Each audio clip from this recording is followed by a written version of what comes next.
So, good morning, good morning, good morning, good morning again mga kalapatids, katropa at ka-rider. It's me again, you're the only one Pigeon Rider TV here in Puerto Princesa, Palawan. Ayan. So, for today's video guys, meron tayong i-reveal sa inyo guys, no? So, ito yung pinagkakabalahan natin tong kamakailan mga kalapatids. At dahil wala na rin tayong mga panlaban pang south, dito na lang tayo nag-focus mga kalapatids, no? So, tara let's G at ipapakita ko sa inyo. So, baby loves ko nga pala. So, see you later mga kalapatids. At yun na nga mga kalapatids, medyo matagal-tagal din tayo hindi nakita. Ayan, so yung ating i-update ngayon mga kalapatids, walang iba kundi ang ating yun, new loft. Yung ating new loft mga kalapatids. Ayan o, yun yung ating bagong loft mga kalapatids. Tignan natin ng malapitan. Ayan mga kalapatids, ito yung ating bagong loft. Ayan, so yung kanilang trapdoor nandyan. Ayan, nandyan mga kalapatids. So wala muna tayong mga music ngayon. Puro muna tayo. Walang halong chemical. Nax. Ayan, so hindi pa nga natin ito nalilinis mga kalapatids. Ito yung magiging flyers natin. Yan, sama-sama na yung hen section. Sama-sama na yun dyan yung mga hen and cock. YB at saka mga old bird natin. Sama-sama na sila dyan mga kalapatids. And then yan, medyo angat lang siya kaunti. Yan, medyo angat lang siya kaunti, no? Ayan, so dito guys, meron tayong breeder cage, 4 po yan, 8 sana yan, pero ginawa na lang natin 4 para maluwag-luwag and then para maging comfortable yung ating mga breeders. Tara mga kalapatids, pasukin natin. Ayan, pagbungad pa lang dito mga kalapatids, pag akyat mo pa lang, makikita mo na agad itong breeder natin na to. Ayan. And then syempre dito sa taas mga kalapatids, makikita mo rin agad itong breeder na to, si Baldado, kung natatandaan nyo pa mga kalapatids. And then asawa niya ngayon yung ibon ni Idol J Morales ng Port Barton, San Vicente, Palawan. Ayan. And then dito naman sa dulo-dulo, andito naman yung ating ibon na to.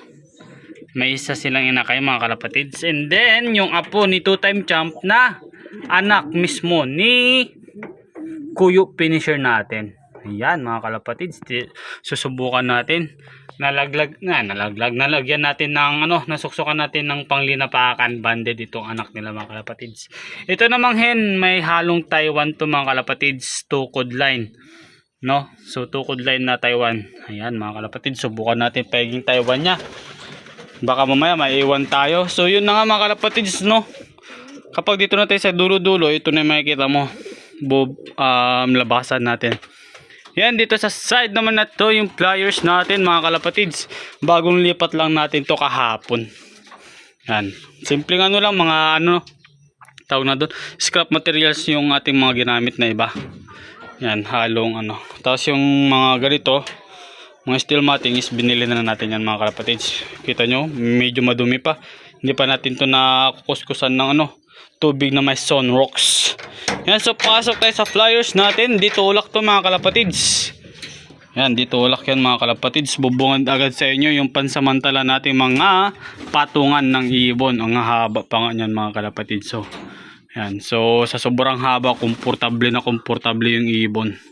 Ayan mga kalapatids, no, pagpasok pa lang dito mga kalapatids, yan, halatang hindi pa mga sanay. Gagawin pa kasi natin sila ng bee perch at saka box perch mga kalapatids. Ayan, mga pansamantala lang mga kalapatids yung ating So ito, bigay sa atin ni Pres Erwin Atcha, presidente ng Palawan Fansure Club Original. Big shout out sa iyo Pres, and more blessing to come. God bless. Ayan, so yan. Ang dungis na yung itsura nito guys. So kala mo ibong grasa. Naku po mga kalapatids, kita nyo yan, hindi nyo na maano yung mukha nya kasi nga napakadumi pa nito mga kalapatids. Di pa natin ito na pupunasan ng tubig na may sunrocks. Yan mga kalapatids, mga simple nating mga ibon. Ito dagit to mga kalapatids, bigla na lang pumasok doon sa ating lumang kulungan doon kamakailan. Kasama ito, sana yun, checker na yun yung nabenta natin, tapos bumalik sa atin. Yan, bumalik sa atin yan. Kasama niya. Tapos kasama niya rin yung dating ibon natin. Yan. So dito guys, meron tayong pure Jansen from Bio Pigeon. Bili mismo ni Idol Tolip Zambrano sa Bayo Pigeon. Big shout out naman dyan sa Bayo Pigeon guys, kay Sir Allen Lee. Big shout out po sa inyo Sir Allen. Ayan, so kahit papano kumana po sa atin yung mga Bayo Pigeon line nila mga kalapatids. Ito pure BDB po ito. From Bayo Pigeon na rin po yung mga parents niyan. Karamihan dito sa atin is may Bayo Pigeon. Yung nag 2-time champ natin mga kalapatids, at saka nag kuyo finisher, Bayo Pigeon din po yung cross nun mga kalapatids. Napakaangas, napakaganda. So yun na nga mga kalapatids, scrap materials lang yung iba natin na gamit dito mga kalapatids, no. Yung mga patungan nila na pansamantala ngayon mga kalapatids is mga retaso lang kung tawagin sa sa tistisan. Mga miskat mga kalapatids. Ayan. So ilan din yung ibon natin dito na panlinapakan mga kalapatids. Ito panlinapakan natin yan. Yun nando sa taas. And then yun yung bulinggit doon. Pero hindi natin yan isasabak mga kalapatids. And then ito panlinapakan yan. Yan. Mga yan. BDB from Bayo Pigeon. Bayo Research. Yan. Mga apo. Apo na mismo ng mga worth 50k nila doon mga kalapatids. Ito. Anak din to mismo ng worth 50k na galing sa Bayo Pigeons mga kalapatids. Pure BDB. Kumakana sa atin dito mga kalapatids. And then ito, tita mismo ng 2-time champ natin. And then, hindi ko lang alam kung lola. Lola na to ng kuyo finisher natin. And then yun yung kak natin doon. So yun lang muna mga kalapatids yung update natin mga kalapatids. Ayan. So tagusan na rin yung kanilang tae sa ilalim. And then itong ating patoka na pinakaunang patoka natin to since 2019 pa. Andyan pa rin siya. Tapos nilagyan lang natin ito plywood para tapakan nila pag kumakain. Ayan mga kalapatids, no. So yun lang mga kalapatids. Ito Bayo Pigeon din yan mga kalapatids. Big shout out sa Bayo Pigeons, Bayo Research.